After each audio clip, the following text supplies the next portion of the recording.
আসসালামু আলাইকুম, welcome to memes kitchen. আজকের পর্বে মাত্র 30 সেকেন্ডে প্রেসার কুকারে বাফা পিঠা তৈরি করে দেখাবো। যেদিন থেকে আমি এই টেকনিক ফলো করে পিঠা বানানো শুরু করেছি সেদিন থেকে অন্য কোনোভাবে পিঠা তৈরির কথা মাথায়ও আসে না। খুবই অল্প সময়ে অনেকগুলো পিঠা বানিয়ে নিতে পারি, আর প্রতিটি পিঠা কিন্তু হয় একদমই পারফেক্ট। আশা করি আমার আজকের সহজে পিঠা বানানোর টেকনিকটি আপনাদের কাছে ভালো লাগবে। পিঠা বানানোর জন্য প্রথমে একটি মিক্সিং বলে নিয়ে নিচ্ছি 4 কাপ আতপ চালের গুঁড়ো। আমি এখানে ভিজা চালের গুঁড়ো ব্যবহার করেছি। এরপর দিয়ে দিচ্ছি স্বাদ মতো লবণ। এখন নরমাল পানি আমি চালের গুঁড়োর সাথে খুব ভালোভাবে মিক্স করে নিচ্ছি। পানির পরিমাণ এখানে বলছি না, কারণ চালের গুঁড়ো পানির সাথে মিশাতেই কিন্তু আপনারা বুঝতে পারবেন যে কতটুকু পানি আপনাদের প্রয়োজন।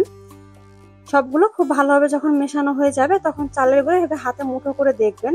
যদি দেখা যায় এভাবে দলা বেঁধে যায় তখন বোঝা যাবে পানির পরিমাণ পারফেক্ট হয়েছে, আর পানির প্রয়োজন নেই। এরপর এই চালের গুঁড়োগুলোকে আমি একটি চালনি দিয়ে চেলে নিচ্ছি। দেখতেই পাচ্ছেন পানি মিক্স করার কারণে কিন্তু বেশ অনেকটাই দানা দানা হয়ে গেছে, আর এভাবে চেলে নিলে কিন্তু একদমই স্মুথ হয়ে যাবে, আর পিঠাগুলো কিন্তু একদমই পারফেক্ট হবে। সবটুকু চালের গুঁড়ো আমি চালনি দিয়ে এভাবে করে চেলে নিচ্ছি। দেখতেই পারছেন চালের গুঁড়ো কিন্তু আমার চেলে নেওয়া হয়ে গেছে আর একদমই স্মুথ হয়ে গেছে। এরপর পিঠা বানানোর জন্য আমার লাগবে কোরানো নারকেল আর খেজুরের গুড়। আর এই সহজ টেকনিক ফলো করে পিঠা তৈরি করার জন্য আমার লাগবে এরকম একটি ফান্ডেল। এই ফান্ডেলগুলো আপনারা যে কোনো কোকোরেজের দোকানে পেয়ে যাবেন। এরপর তৈরি করে রাখা চালের গুঁড়ো আমি ফান্ডেলের ভিতরে দিয়ে দিচ্ছি। একদম বেশি পরিমাণে দিবেন না, আমি অল্প পরিমাণে প্রথমে দিয়ে দিব। তারপর দিয়ে দিচ্ছি ফ্রেশ কোরানো নারকেল। কোরানো নারকেলের আসলে কোনো পরিমাপ নেই, আপনারা আপনাদের পছন্দ অনুযায়ী কিন্তু এই বাফা পিঠাটা সাজিয়ে নিতে পারেন। তারপর আমি দিয়ে দিচ্ছি খেজুরের গুড়।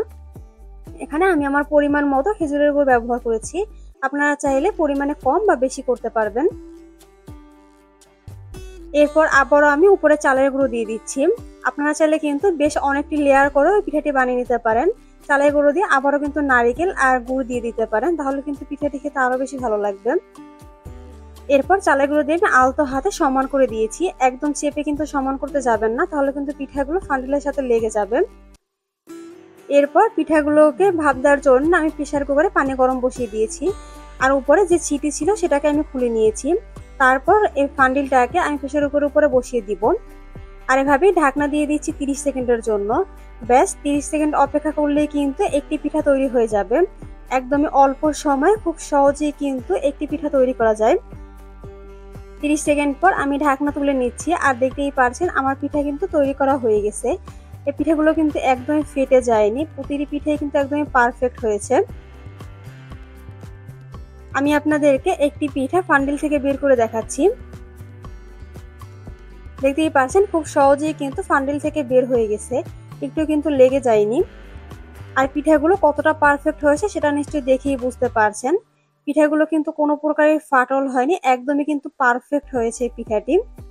সেম প্রসেস ফলো করে আমি সবগুলো পিঠা বানিয়ে নিয়েছি, আর দেখতেই পারছেন অল্প সময়ে কিন্তু আমি বেশ অনেকগুলো পিঠা তৈরি করে নিয়েছি। আমি আপনাদেরকে এটি দেখিয়ে দিচ্ছি যে এটি ভিতরটিও কিন্তু কাঁচা রয়ে যায়নি, একদমই কিন্তু পারফেক্ট ভাবে কুক হয়েছে। আজকে সহজে প্রেসার কুকারে বাফা পিঠা তৈরির রেসিপিটি আপনাদের কাছে কেমন লেগেছে অবশ্যই কিন্তু কমেন্ট করে জানাবেন, আর আপনারা চাইলে কিন্তু বাসায় একবার হলেও ট্রাই করে দেখতে পারেন। আমার রেসিপি ভালো লেগে থাকলে চ্যানেল সাবস্ক্রাইব করে দিবেন ও পেজ থেকে দেখলে ফলো করে দিবেন। কথা হবে নতুন কোনো ভিডিওতে। আজ পর্যন্ত সবাই ভালো থাকবেন। আল্লাহ হাফেজ।